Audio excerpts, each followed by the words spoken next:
Have you ever wondered why the entire world is forced to use the United States dollar even if they never visit America? The answer is not found in a bank or a school textbook, but in a secret deal signed in the shadows of the 1970s. To understand the petrodollar, you must first understand the total collapse of the old world order that started in 1944. After World War II, the Bretton Woods Agreement established the US dollar as the world reserve currency backed by physical gold. For decades, this system worked perfectly because the world trusted that for every $35, there was an ounce of gold. But by the late 1960s, the United States was printing too many dollars to fund the Vietnam War and social programs. The gold vaults at Fort Knox were emptying fast because countries like France began to demand their physical gold back from Washington. In August 1971, President Richard Nixon stood before the nation and committed the greatest financial betrayal in human history. He officially ended the gold standard, which meant that the global currency was suddenly backed by absolutely nothing but empty promises. The world was terrified, and the value of the dollar began to crash because people realized it was just green paper without value. The American empire was on the verge of becoming a second-class power as inflation exploded and the stock market began to bleed. This was the moment when Henry Kissinger and the secret architects of power realized they needed a new physical anchor for money. They did not look for gold in the mountains, but they looked for the black gold flowing beneath the sands of the Middle East. Kissinger knew that if he could force the world to need dollars to survive, the United States could print wealth out of thin air. In 1974, he sent a man named William Simon, who was a former Wall Street bond trader, to Saudi Arabia. Simon was the Secretary of the Treasury, and his mission was simple, but dangerous, which was to turn oil into a dollar weapon. The United States was facing a total economic collapse as the Arab oil embargo had recently tripled the price of energy globally. The House of Saud was also terrified because they were surrounded by enemies like Iraq and Iran, and they needed absolute protection. Kissinger and Simon offered a deal that was essentially an offer that no king or dictator could ever dream of refusing. The United States promised to provide total military security and the most advanced weapons to the Saudi royal family for eternity.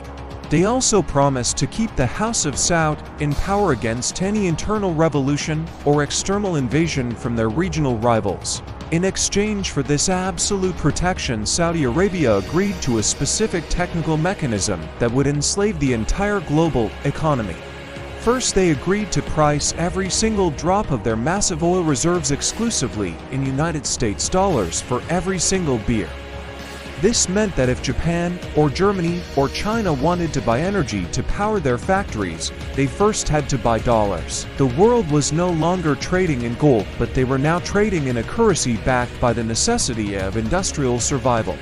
Second, the Saudis agreed to a process called petrodollar recycling, which is the hidden engine of the massive American national debt.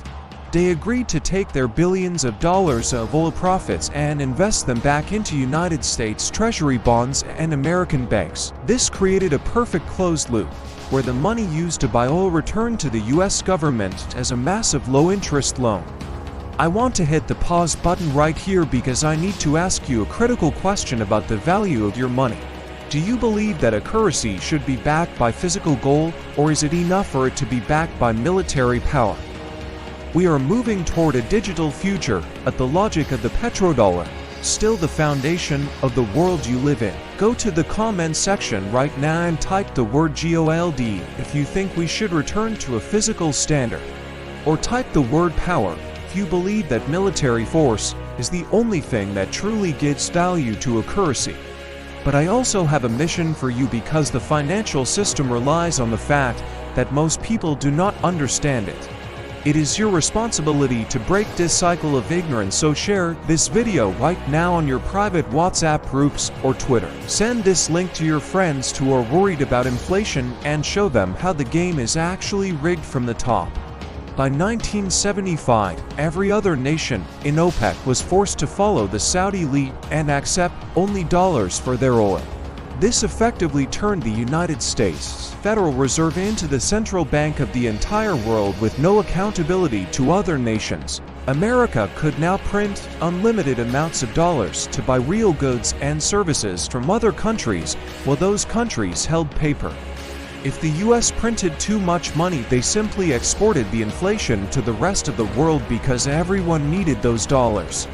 This allowed the United States to maintain a massive military budget and a high standard of living while being trillions of dollars in debt. The petrodollar system created a global demand for the dollar that was independent of the actual strength of the American domestic economy. But this system has a dark side because it requires the United States to maintain total control over the global oil supply. If any nation tries to break the pact or sell oil in euros or gold, they become a direct threat to the national security. This is the hidden reason behind the invasions of Iraq and Libya, which were both countries that tried to bypass the dollar. Saddam Hussein started selling Iraqi oil for euros in the year 2000, and shortly after the American tanks began to roll in. Muammar Gaddafi was planning a pan-African currency backed by gold to replace the dollar in African oil trades before he was stopped. The petrodollar is not just an economic theory, but it is a violent military enforcement mechanism that protects the value of your paper. However, today, in 2026, the foundation of this 50-year-old pact is shaking more violently than ever before in history.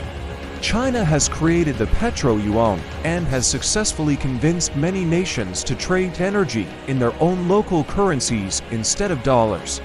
Russia has completely decoupled from the dollar system due to sanctions and is now building a parallel financial world with the BRICS nations. Even Saudi Arabia is openly discussing accepting other currencies for the first time since the secret deal was signed by Henry Kissinger. If the petrodollar recycling loop breaks, the United States will no longer be able to export its massive debt to the rest of the world. This would lead to hyperinflation inside America and a total collapse of the global banking system as we have known it for decades.